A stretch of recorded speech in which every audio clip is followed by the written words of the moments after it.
Kuna wakati mwingine Mungu amekupa pesa sio za kwako hizo. Sijui mnanielewa Napenda nikazie hicho kitu cha kilopita kwamba tafuta kitu gani Mungu amekupa. Msizilinganisha na kitu cha mtu mwingine. Unaweza kusema mimi nataka kama mchungaji Mwakasege. Nani amekwambia? Mwakasege mwache, ndio nafasi yake ameitwa na yeye atatoa hesabu kama yeye. Wewe unataka amekuta kupiga gitaa kwa waimbaji. Unataka kupiga gitaa baba. Wewe muda wako wote ni kujifunza jinsi ya kupiga muziki ili Mungu atukuzwe kwenye muziki. Popote kote watakusema, watakunyanyasa, watakusimanga, lakini Mungu amekuita. Kwa sababu Mungu anachokuita lazima moyoni utasikia kwamba hiki Mungu ameniita. Utakisikia tu moyoni, unapofanya unajisikia moyoni kwamba hiki hata kikuzomea, hata mke wako akikuzomea, hata mume wako akikuzomea, hata wazazi wako kuzomea, lakini moyoni mwako unasikia hiki kitu kimetoka kwa Bwana. Fanya kwa uaminifu wako wote.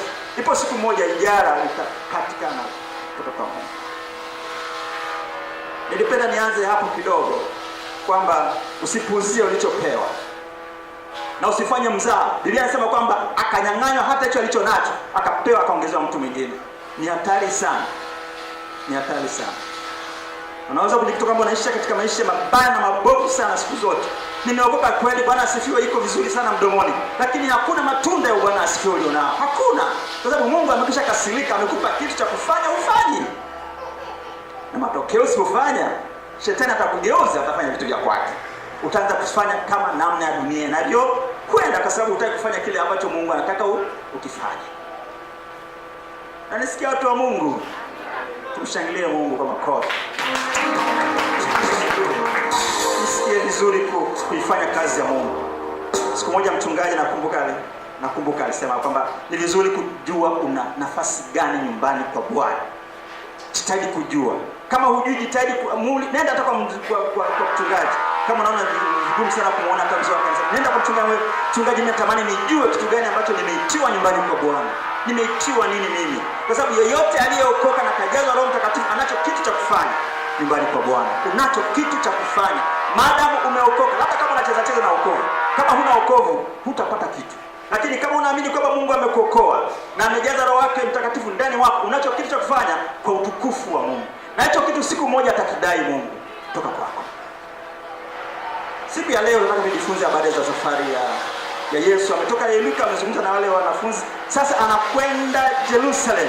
Alikuwa anaenda Jerusalem kufanya nini? Hebu naomba tusome kitabu cha 19 kuanzia mstari wa 28. Anzia mstari wa 28.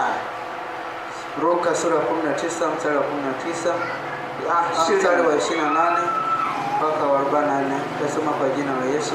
Amen. Na alipokwisha kusema hayo, alitangulia mbele akipanda kwenda Yerusalemu. Ikawa alipokaribia Bethfage na Bethania kwenye mlima uitwao Mzeituni, alituma wawili katika wale wanafunzi akisema, nendeni mpaka kijiji kile kinachowakabili, na mtakapoingia ndani mtaona mwanapunda amefungwa, ambaye hajapandwa na mtu yeyote bado. Fungueni mkamlete hapa. Na kama mtu akiwauliza, mbona mnamfungua? Semeni hivi, Bwana anamhitaji.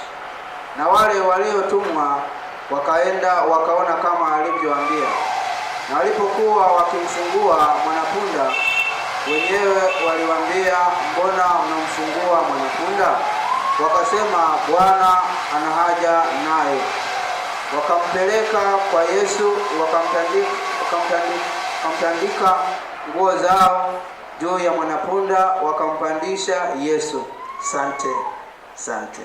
Hebu rudia mstari wa 31. Hebu anza 31. Na kama mtu akiwauliza, mbona mnamfungua? Semeni hivi, Bwana anamhitaji. Na wale waliotumwa wakaenda wakaona kama alivyowaambia. Na walipokuwa wakimfungua mwanapunda, wenyewe waliwaambia, mbona mnamfungua mwanapunda? Wakasema, Bwana ana haja naye. Wakampeleka kwa Yesu, wakatandika nguo zao juu ya mwanapunda, wakampandisha Yesu. Asante. Tutaendelea baadaye, tuishie kwanza hapa. Nataka tufike mpaka 44. Lakini kuna kitu ambacho nataka tukizungumze mapema hapa. Mstari wa 31 mpaka 36. Yesu akafika pale kwenye mlima wa Mizeituni. Kwenye mlima wa Mizeituni ninamshukuru Mungu nilishafika ule mji. Uko juu kidogo, alafu Yerusalemu unaiona kwa chini hivi. Uko juu, alafu Yerusalemu unaiona, mji wa Yerusalemu unaona kama unatokea Yeriko. Ukiwa unaonekana juu kabisa. Sasa walifika pale kwenye ule. Sasa anasema pale pana kijiji kimoja unaitwa Bethafage na Bethania. Alipofika pale mji wa Yerusalemu ukawa unaonekana kwa chini hivi. Akawaambia wale wanafunzi, hebu waende wakachukue kule, kuna mwanapunda mdogo ambaye hajapandwa. Na akawaambia, nendeni mtamkuta amefungwa, hajapandwa yule. Mchukue, mfike tu mchukue. Alafu yule aliyefunga akiwauliza kwa nini mchukue, mwambie Bwana ana haja naye. Mbona sentensi ni ngumu sana? Ni ngumu sana. Na yule mtu aliambiwa na akakubali kirahisi sana. Na yule bwana alikuwa hajaonekana kule. Tunataka kujifunze kitu fulani hapa. Kwa nini yule mtu alikubali kirahisi kabisa? Kwa nini alikubali kirahisi kabisa? Kwamba kwa nini mnafungua punda wangu? Kwa nini mnampeleka wapi? Alafu anamwambia Bwana ana haja naye. Alafu anamwachia, nendeni. Kirahisi kabisa. Naomba hebu tuongelee kitu gani kilimfanya yule mtu akubali kuruhusu yule mwanapunda wake. Hebu kama hiki tafadhali. Kitu gani unafikiri? Umeshasoma vitabu hivi, nataka tuchangie. Hebu tembeza maiki watu tusaidie kuzungumza kidogo. Nafikiri umeshasoma hicho kitabu. Hebu tuchangie jinsi ulivyosoma. Kitu gani kitawasukuma hawa watu wakubali, huyu mtu akubali kutoa mwanapunda wake?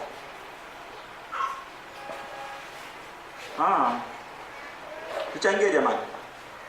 Ndio maana tumenunua, tunakuwa na hivyo vitabu. Hapa mwalimu anasimama tu kuongoza. Unafikiri kwa nini wale? Yaani kirahisi kabisa unakuta pale una mbuzi wako pale, alafu unafikiri mtu anafikia anaanza kumfungua. Alafu anakuambia unajua hili kuna bwana anamhitaji mbuzi, nenda bwana. Wewe huyo bwana humjui. Kitu gani kilichofanya huyo mtu?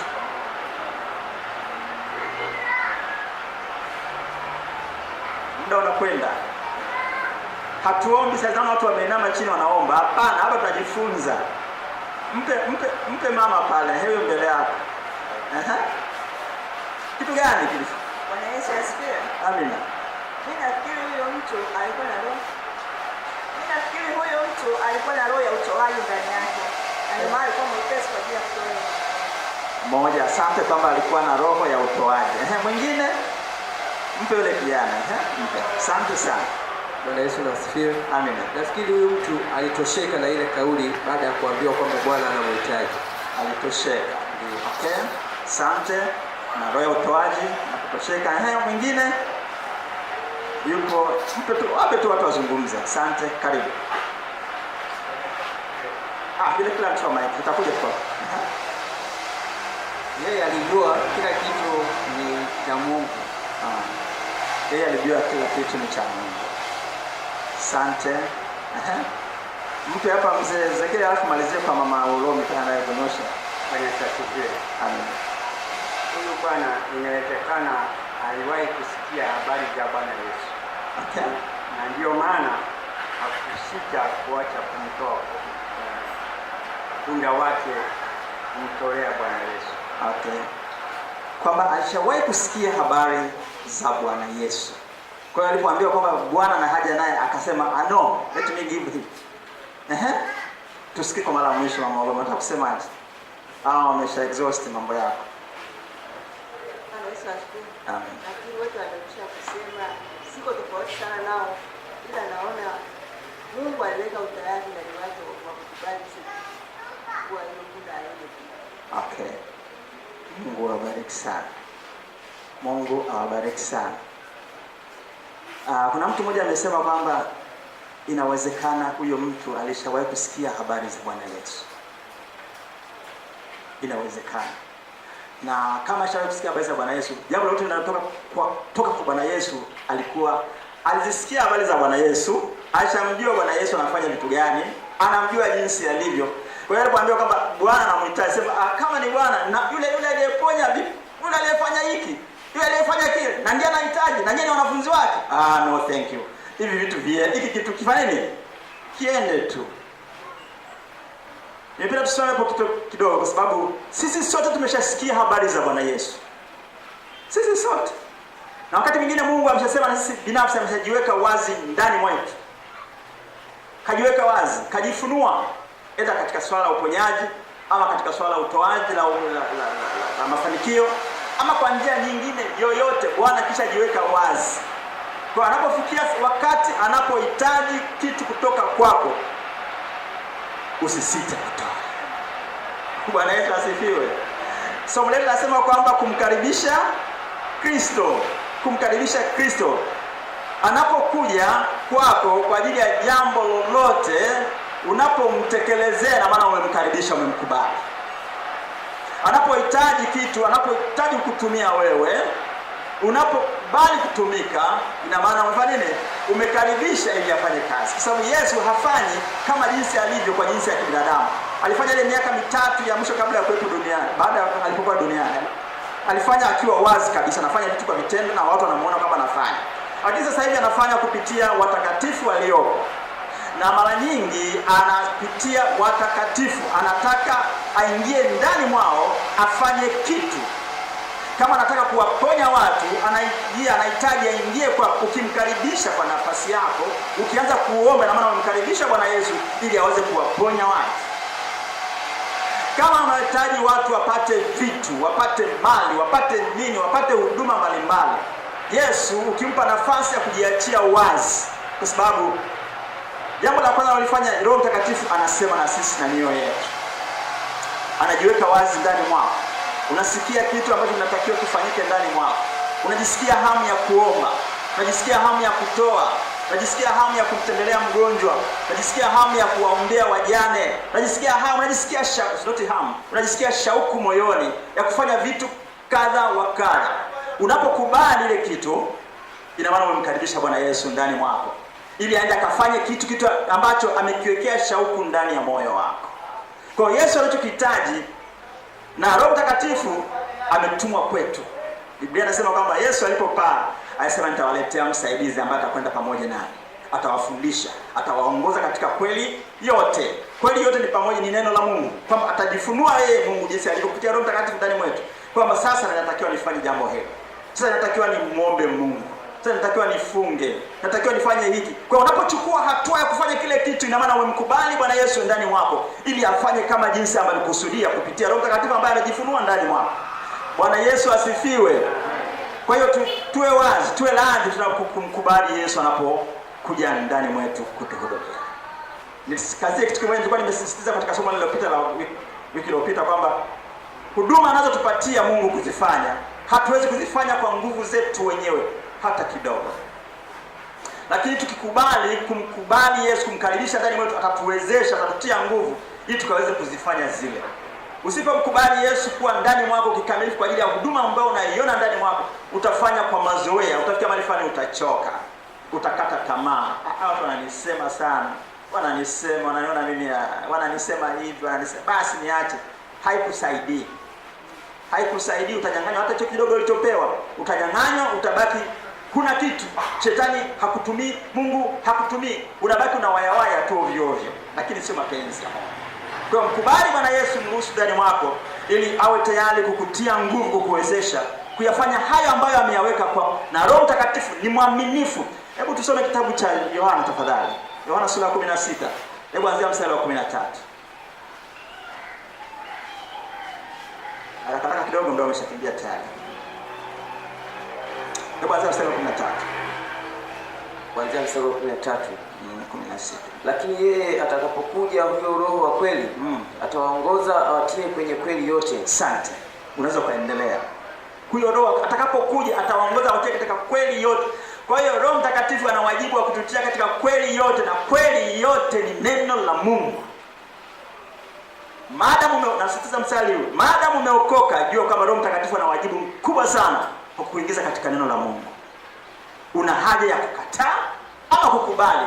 Na kushauri leo ukubali, kwa sababu usipokubali utapata hasara.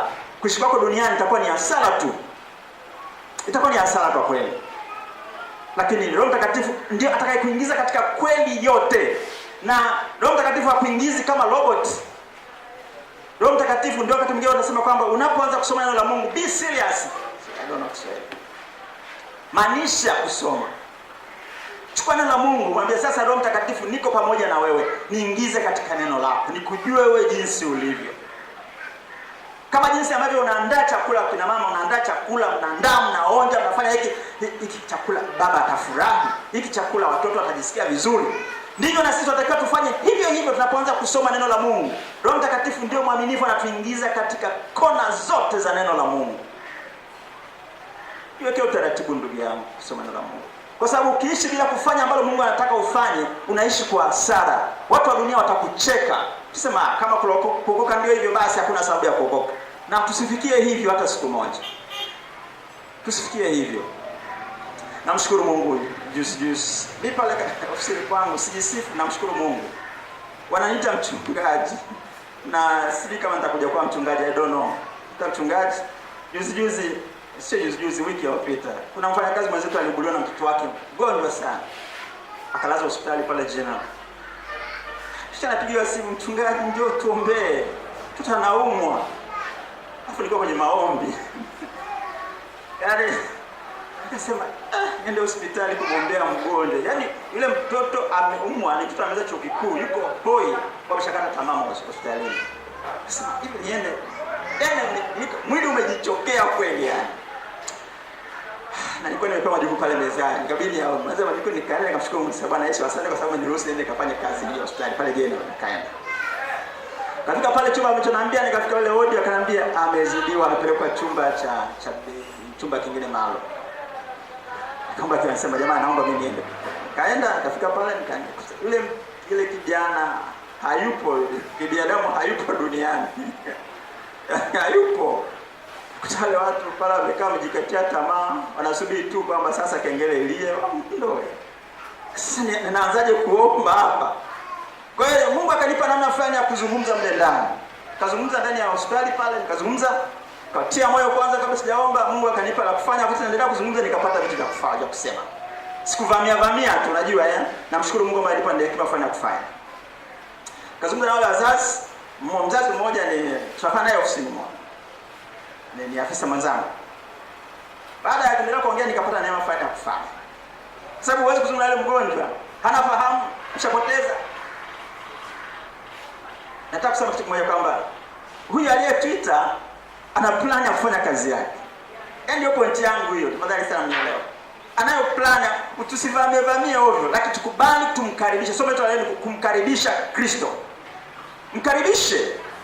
Kama huyu kwa nini wameamua kulitana anaita kwa jina la mchungaji? Sasa nina mchungaji Makasege, nina mchungaji Credo. Sasa leo mchungaji wangu unatoka wapi? Namshukuru Mungu sababu amenifika katika jambo hilo pale ofisini kwangu. Basi nikafanya huduma ya maombezi, namwombea mtu ambaye hasikii, haelewi. Amewekewa mipira kunisaidia kila kitu. Mwanzo maombi. Ni kweli namshukuru Mungu sababu alionekana kama Mungu. Na hakuzinduka pale baadaye mimi nikaomba, natoka kanywa maji. Of course nilikuwa na nguvu kibinadamu, mwili ulikuwa umeishiwa nguvu. Nilipofika ofisini nikaendelea, baadaye nikapiga simu sema asi anaendelea vizuri. Kesho yake napiga simu hajambo. Jana nilipokuwa naondoka, ilikuwa ni juzi. Jana nilipokuwa naondoka ilibidi alfajiri nende nikamwangalia. Nikamkuta hayupo. Tukazungumza naye. Nikamwambia, "Hujambo, nani alikuponya bwana?" Tukazungumza, nikamwambia basi mshukuru Mungu kwa kinywa chako. Nikamwongoza sana kumshukuru Mungu, akamshukuru. Najisikia burudani kwamba Mungu amefanya kitu. Sema amefikia mahali fulani madaktari wamesema haiwezekani. Walikuwa wanapanga mpango wa kumpeleka Digens, wanatafuta wameshakwenda kuplan wameshaenda kufanya booking ya ndege kumpeleka Digens Dar es Salaam. Lakini Mungu ameintervene afya yule kijana. Kwa hiyo nataka kusema kwamba huyu aliyetupa huduma ni mwaminifu sana. Ni mwaminifu. Kwa hiyo angalia Mungu amekutia kitu gani. Na unapokuta kitu kimeingia ndani mwako, jua kwamba Roho Mtakatifu anataka nifanye. Mkaribishe Roho Mtakatifu, mwambie Yesu Kristo nakukaribisha katika hiki ambacho nimekifanyia. Wananiambia niende hospitali, wananiambia niende sokoni nikafanye huduma ya wili. Nikafanyaje Bwana? Karibu Bwana Yesu unisaidie.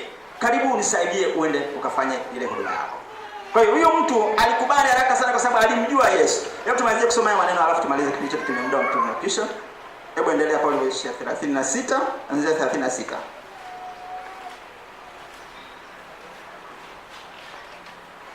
56.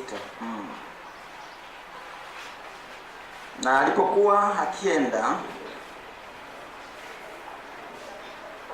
alipokuwa akienda walitandaza nguo zao njiani.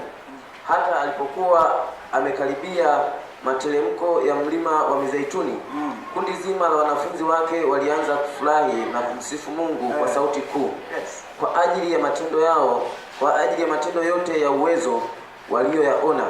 Wakasema, ndiye mbarikiwa mfalme ajaye kwa jina la Bwana. Amani mbinguni na utukufu huko juu. Baadhi ya Mafarisayo waliokuwa katika mkutano wakamwambia, Mwalimu, wakanye wanafunzi wako. Akajibu akasema, nawaambia ninyi, wakinyamaza hawa, mawe yatapiga kelele. Asante, upeshetu hapo kwanza. Hawa wanafunzi walipo sasa wako kule Mizeituni, sasa mwanapunda amepelekwa na ameingia kwa Bwana Yesu, amepanda. Huyo mwanapunda ameandaliwa vizuri na barabara imeandaliwa na wanafunzi wakakumbuka habari ya Bwana Yesu, jinsi alivyo mtenda miujiza. Huyu ndio mwenyewe, huyu ndio mfalme. Wakaingia kwa shangwe kubwa. Watu wakakumbuka habari ya maandiko katika Agano la Kale ambayo ilikuwa katika Ezekieli sura ya, hebu soma Ezekieli. Kitabu cha Ezekieli sura ya 9 mstari wa 9. Wakakumbuka habari kwamba huyu unabii unatimia, kwamba huyu ndiye mwenyewe mfalme. Wakaanza kumshangilia, wakitoa geregere na nene. Kwa kweli Bwana Yesu anahitaji tutambue. Hebu soma baba. Ezekieli 9:9. Ndipo akaniambia, uovu wa nyumba ya Israeli na Yuda ni mwingi sana, nayo nchi imejaa damu, nao mji umejaa kupotosha hukumu. Maana husema, Bwana ameiacha nchi hii, naye Bwana haoni. Zakaria, sio Ezekieli, Zakaria, Zakaria 9:9. Kama umepata huko unaweza kusoma tu, kama umepata hapo kwa urahisi.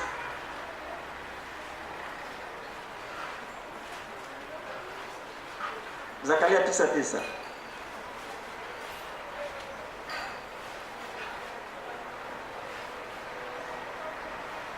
Zakaria 9:9 inasema, furahi sana, binti Sayuni, piga kelele, binti Yerusalemu.